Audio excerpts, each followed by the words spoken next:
We are live. Welcome to this edition of the House of Preeminence and the G Spot. G stands for Genius, Grace and Greatness. And all of the guests, my guests in the House of Preeminence, exemplify genius, grace and greatness. And we are here in this very, very special House of Preeminence magazine to support you women, you change makers out there, you gorgeous people in the trenches to live your highest life, rise to your highest potential. And it is my great pleasure today to introduce someone to you with an incredible journey, an incredible trajectory, and how she has gone from, I'm going to let her reveal the story, how she has risen and to preeminence, indeed. And we're going to talk about what's so special about her journey that is relevant for your story right now. So it is my great pleasure to welcome Jeanetta Collier. Hi, how are you? Thank you for having me on your show. I feel so honored. Thank you. So Jeanetta, you truly are a multi-potentialite. You are an entrepreneur, a coach, high-level coach. You are a published author. You're an event speaker. You are also a real estate expert. You're a podcast host. You have many facets to your entrepreneurial journey, and it hasn't always been this way. So tell us a little bit about your story, where you came from, how you got into the entrepreneurial journey. What was your story? Well, I'm going to take you all the way back to growing up as a little girl in Dallas, Texas. I grew up with both my parents in the home, and I have 6 siblings, 1 brother and 5 sisters. So my parents always told us and taught us that we can be anything we wanted to be. We just needed to work hard and pursue and prepare ourselves for our journey and what we wanted. So I believed it. I drank the Kool-Aid. I believed it. So as I became older in high school, I have to say, I got pregnant at 19 years old. And I thought my journey was over. I thought that I have just taken my potential and thrown it down the toilet. But little did I know that I still had instilled in my spirit, in my soul, what my parents taught us. So I decided I was just going to move forward. I was going to push forward. And I received a scholarship to university, and I went. And I took my daughter with me, and I went. And years later, I graduated, and I moved to Arizona. And in Arizona, I met this man. We married, had another child, and I began to pursue my career again, which was I started looking for a job, and I landed this fantastic job and in real estate, in commercial real estate, which is a good old boys network. But I excel tremendously. But during that pursuit, I became deathly ill. So ill that my doctor told me that I had 6 months to live. Wow. And another doctor flew down from Dallas and said to me and my husband, if you guys move to Dallas, I will treat you. So my husband gave up his business and we moved to Dallas. But we moved here kicking and screaming for me because I was so happy in my career there. I felt like I made it. I made it to where I wanted to be. I had my dream home, my dream family, my dream job. So we came back to Dallas, and I began to really dig deep within myself and who I was and who I am and who I wanted to be. I started reading a lot of books on self-help. And when I say a lot of books, I mean, I must have read over 800 books on self-help, on the mind, on how the mind can transform the body. And I took that information, and I don't want to say I healed myself, but I basically healed myself. Mm-hmm. And what I did with that information, I decided that I was going to start my own business. My own business where I can rest when I needed to. I can tend to my family when I needed to, but yet I can pursue my career in the direction that I wanted to go. So I started my own business, and I found people reaching out to me for me to help them with their business, help them take their business to another level. And little did I realize that what I did for me was able to help other people. You know, your mind is an interesting thing. If you set your mind to what you want to do and you prepare yourself to do those things, you can make it happen. Now, I don't want your audience to think, well, she set her mind to healing herself. She set her mind to this.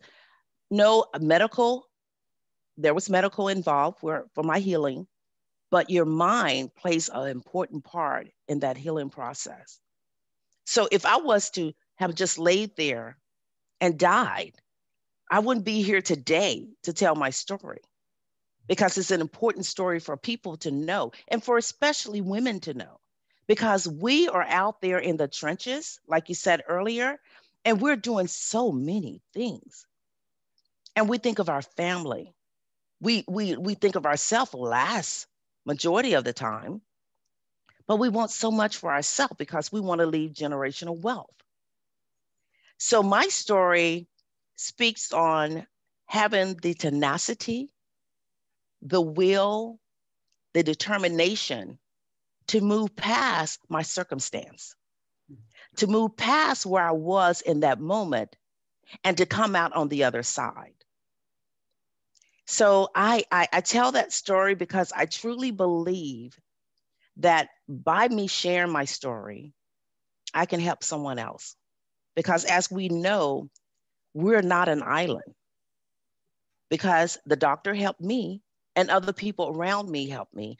So it's my turn to help someone else. That's my story. There's so many parts of that I'd like to take apart. I think the most important one, because it is what women entrepreneurs face every day, is this tenacity that we need, this tenacity to persevere, regardless of whether regardless of whether we're clear or not on what we're doing. It's course correcting all the time. So did the decision that you made, and you talked about the using what you were learning in your healing journey, did that really kind of overflow into your entrepreneurial journey afterwards, what you'd learned into the, on healing, into the entrepreneurial journey?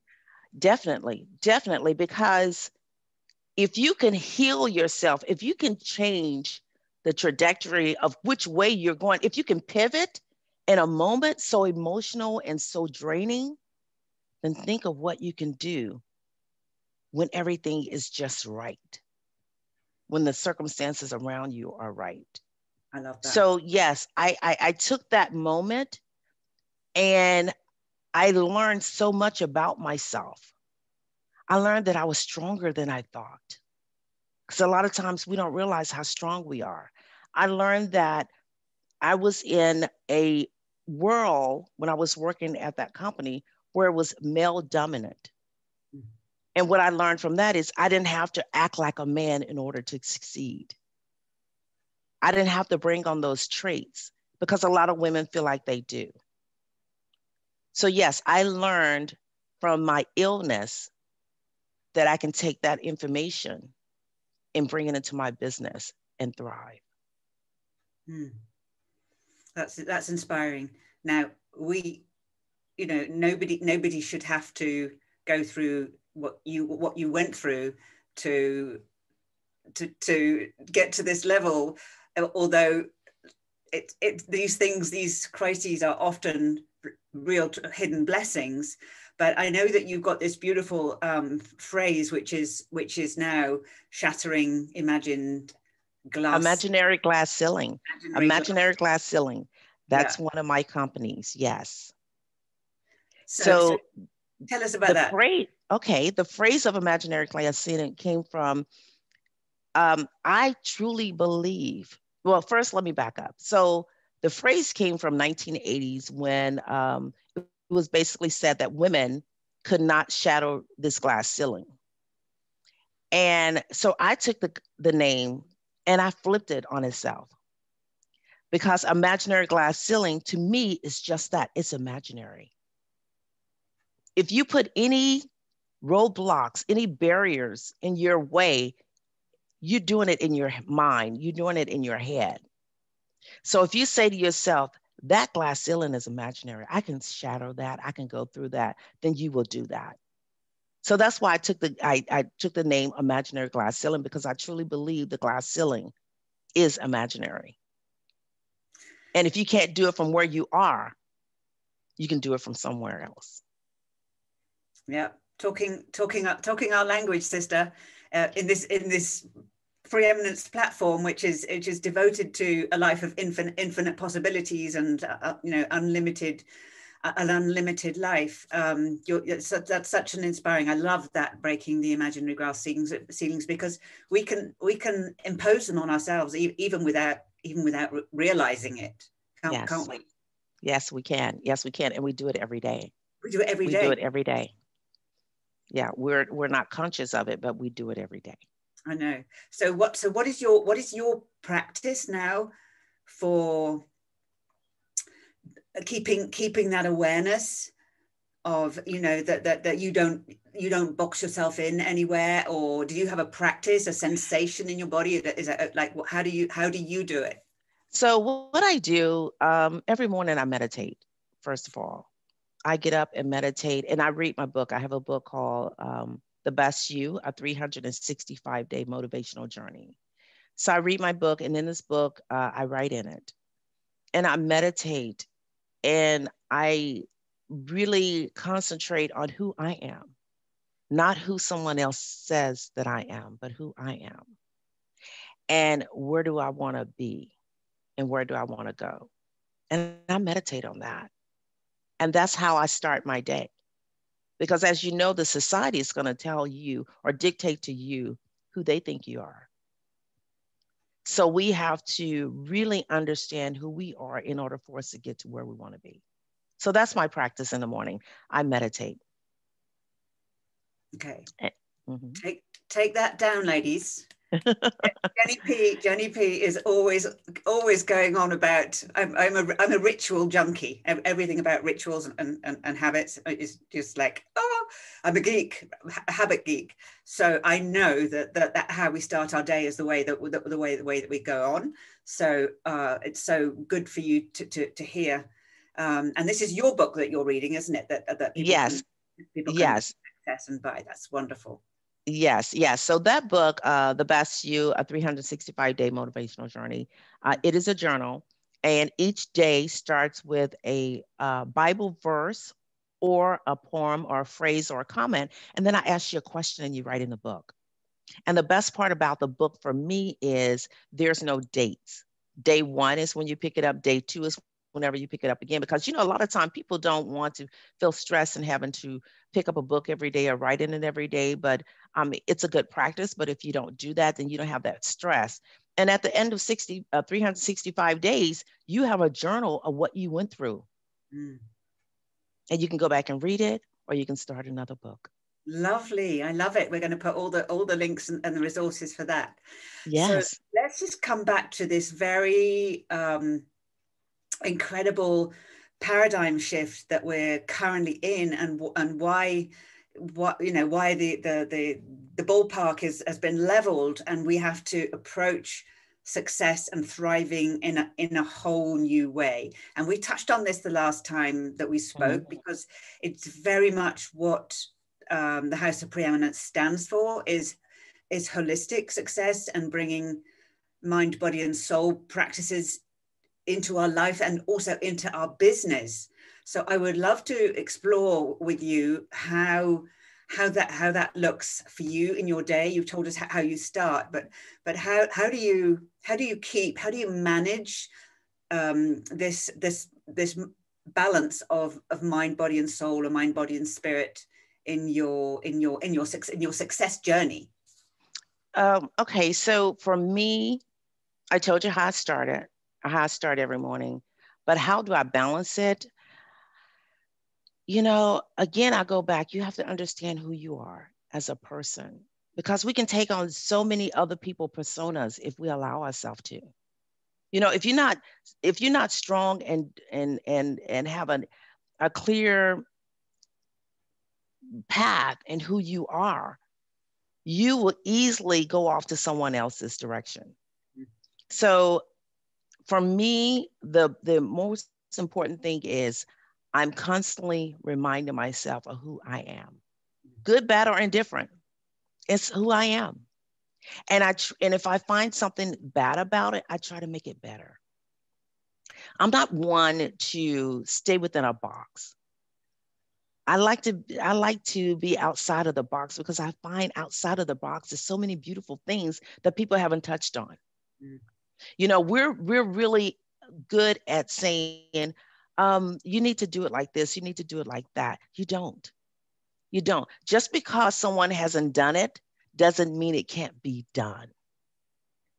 So I try to really focus on who I am, my ethics, my beliefs, and I try to show that out to my clients, to the people around me, to the world. With everything that's going on in the world, yes, we have to pivot, we have to shift. A lot of things are not the same, but we can reach so many people. We can reach so many people like you and I. I mean, I'm here in Dallas, Texas, and you're in another country. And yet we met. The mind, body, and soul for me is very important. It's my center. It's who I am. It's who I want to portray to other people. And it's what I do in my business. Because I feel like if I'm not giving my whole into my business of who I am, then I'm a farce. Mm. Who wants to be a farce? I hope I answered your question. You did. And why do you think that aspect and that priority is so important for the time that we're in? For example, you mentioned the way that business, especially the corporate world, is still so masculine dominated. I don't say men dominated, but masculine principle dominated. Is that it is feminine to want to be integrated and whole, and this is what we're bringing. So this is a much more nurturing, to want to bring holism to what we're doing is a much more nurturing energy. So how can we encourage other women to embrace this nurturing energy, especially when so many feel that they've got to hustle and they've got to hustle and grind, and there are, I mean, millions of women entrepreneurial or just working, employed, but hustling. You know, it all goes back to when we first got into the corporations. When women first got into corporations, in order for us to succeed and excel, we had to be like men. We had to think like men. We had to almost dress like men. We had to have our mannerism like a man, because we were looked at as less than if we didn't. Times change. Times have changed, and they are continuing to change. And so what we have to do as women is bring our whole self to the table, because we have something to say, and it's important. And if we don't believe as women to bring our whole self, that we have something to say and it's important, it won't get done. So I would say to the women out there, if you feel like you are in a position where you can't bring your whole self to the table, then it's time to pivot. What does that pivot look like? Maybe that pivot is start your own business. Maybe that pivot is talking to someone within your corporation and giving them your ideas and letting them see it as a trial run. Maybe that pivot is going out and speaking with other young ladies and helping them come into the next generation of corporations, of self-employment, of entrepreneurs, because I believe in something that I speak on is leadership, legacy leadership. And legacy leadership is, for me in a nutshell, is I'm a leader and the people behind me are the legacy. So in order for us to show them, we have to bring them along. We have to teach them. We have to encourage them. So in that case, I would say you think of yourself as a legacy leader and you're bringing in the new leaders of tomorrow. And as we know, we can't continue on like this. I mean, the world's shut down. That should tell you a lot. We can't continue. Things have to change. And if you don't change with it, you're going to get left behind. So to your ladies in your audience, it's time to change. It's time to pivot. It's time to shift. And you can let your voice be heard. I love that, and that is that's the chorus I'm hearing from women at preeminent level, of every level. So bringing our voices together is so important. And you answered one of my questions there, because I was going to ask you about legacy and how important that is. So, because legacy is a big word, isn't it? Yes. You know, it's a big word. It's almost beyond the reach of imagination of a lot of people. They don't think that they can have enough impact to leave a legacy.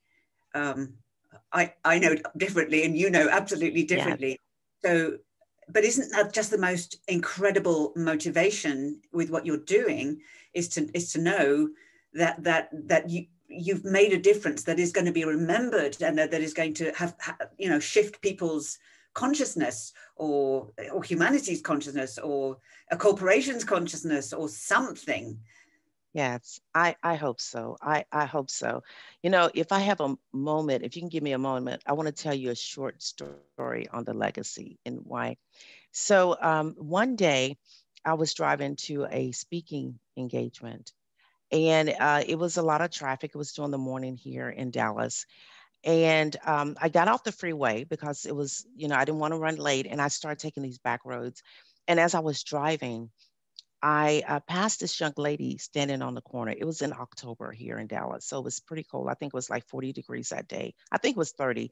And she was standing and she was kind of dressed, little, not for warm weather. So as I passed her, I went around the corner to come back to make sure I was seeing what I saw. And as I passed her again, I noticed she was really young. So I parked like a block from where she was. And I got out my car and I had on my business suit. And I walked up to her and I said, "Hey, can I help you? What are you doing? Can I help you?" And she looked at me with this look up and down, like, "Why you want to help me?" she said. And I said, "I just want to help you. What can I do?" She said, "Can I use your phone?" So I handed her my phone. Now, anyone else would say, "You're crazy to hand her your phone." But I did. And she turned her back to me. And 10 minutes later, she handed me back my phone and she says, "I just called my mom. She's going to come in 40 minutes to pick me up." And I said, "Okay." I said, "Why don't you sit in my car with me? Because it's cold." So she sat in my car, but she left the car door open on her side, and that was fine. So I was trying to talk to her, and I asked her, "What is your name?" And she says, "Angel." And I just thought she was lying to me because, this crazy lady stopping to help me. And she says, "Why did you stop to help me?" And I said, "What do you mean?" She said, "Thousands of cars passed by me, and you just stopped to help me." And I said, "Because I wanted to help you." And sure enough, 40 minutes later, make the story shorter, her mom showed up. Her mom looked at me and hugged me and said, "I've been looking for my daughter for over a year." Wow. Over a year. So I sat in my car and I cried. I cried. And I cried because how many people passed this little girl up and not stop to help her? This is our legacy. That child is our legacy. No, I didn't know her. I never seen her in my life, but she's our legacy. She called me maybe 4 months later. And when I answered the phone, it was just a number. And I normally don't answer the phone without knowing who it is. And she says, "Hi, Miss Lady, this is Angel." And immediately I start crying again. And she said, "I graduated from um, the ninth grade." She says, she was in the ninth grade. She said, "I made all A's." She said, "Thank you for stopping and helping me. And I'm still here with my mom." That touched me because that young lady could have been on the street forever, people passing her. Who are we to pass another person and not ask them if they needed help? Are we so high up on ourselves that we can't help another human being? So I started from that, speaking on legacy leadership, because leadership is not just only accolades and awards that we get. Leadership is helping the next generation to become leaders. One day she's going to be somebody's boss. And just by me helping her or whatever, she's now can have a little compassion in her heart to help someone else. So that's my legacy leadership. Well, that really brought tears to my eyes as well. That is absolutely amazing story, and such an incredible example of just as you said, taking the time to in this new paradigm to look at humanity, and not big humanity, but people on street corners.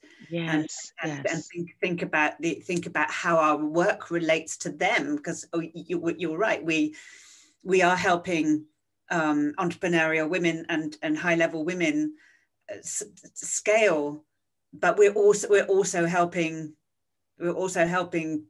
girls on street corners, and wow, that's so inspirational. It almost makes my last question that I had for you diminished, but I think it's still relevant. I wanted to ask you because I know that you love, but by the way, I mean, that's touched me so much. I just want to give you a hug for the compassion and the breadth of vision that you had to do that, because as you said, nobody else had done it. And kudos to you. So I love mindset work as much as you do. And I know that it's one of the key areas. It comes back to your time when you were sick, and that was a pivoting time. What can women do? What should they look? What should they read? What's the part of their willpower? You mentioned willpower early on. What is the part of their character and strength? And I know that you insist on knowing yourself and believing in yourself. So what else? And it's so clear that you are founded on such a strong sense of who you are and what you stand for. What else? If somebody says, "Okay, I really know who I am. I don't quite know. I don't know how to get my message in the world. I don't know how to make that difference. I feel a bit powerless." It's like, what's the next step? So I do a lot of coaching on power and taking your power back. As you mentioned earlier, I am a certified NLP coach. And for me, when you feel powerless, you have allowed someone else to diminish who you are. That's when you feel powerless. So for those people that feel powerless, I want to say, in order for you to take your power back, you need to realize that you don't need a hero. You need to stop playing the victim, and you need to be okay with who you are. Once you accomplish those things, you can get your power back.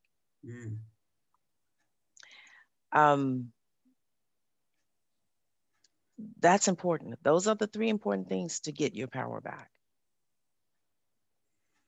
What was your other question? No, that's it. No, that is absolutely perfect. It's taking your power back. Yeah, And it's just that simple.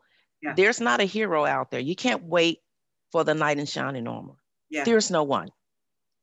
You're your own hero. yeah. Nobody's going to come and save you. No one's going to come and save you. The victim. So what if something has happened to you? Mm. Mm. So what?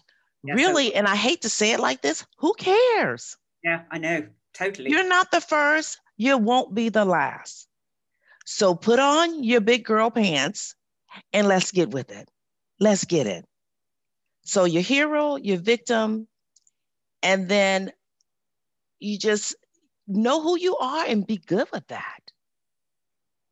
Know who you are and be good with that. You can't blame a lot of people. I talk to a lot of women. They're like, well, when I was growing up, I didn't have both parents in the house, or I was molested, or I got this, or I'm sorry for you. That was terrible. It shouldn't have never happened. But what are you going to do now? You can't sit and waddle in it. Go ahead and grieve and get to business. Get to doing your business.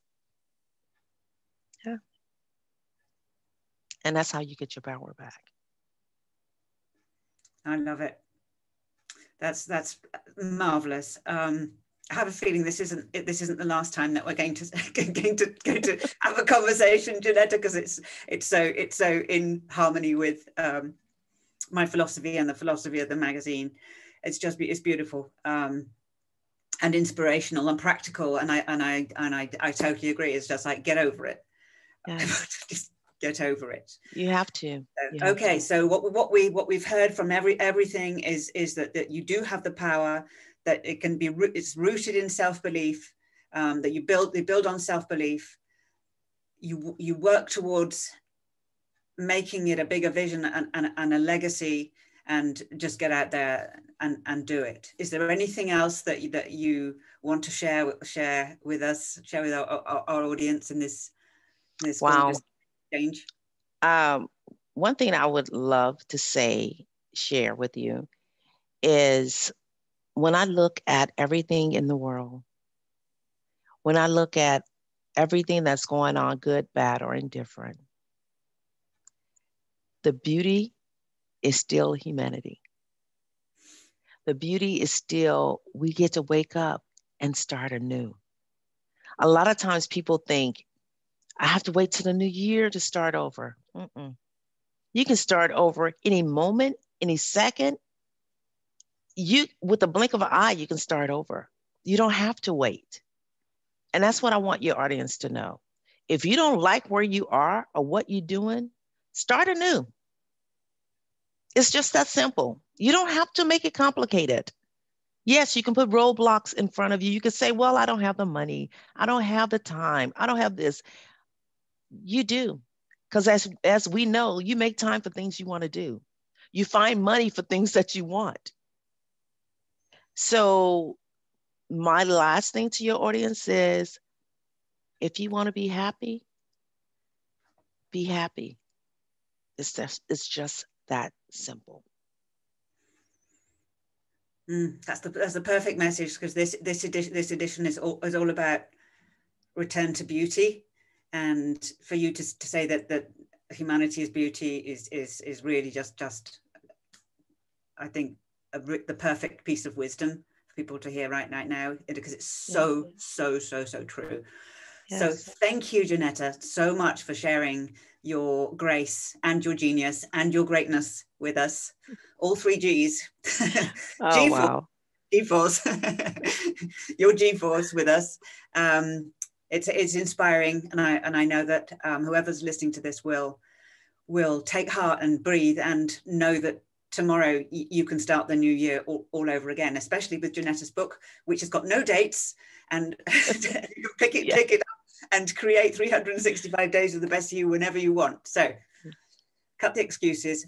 Thank you, Jeannetta. It's been an absolute joy to have you My pleasure. on this show. So, and thank you for everything that you do in the world. That warms my heart to know that there are just such beautiful souls as yourself doing such great work, and that we're linking elbows. So thank you so much. Thank you. Thank you for having me.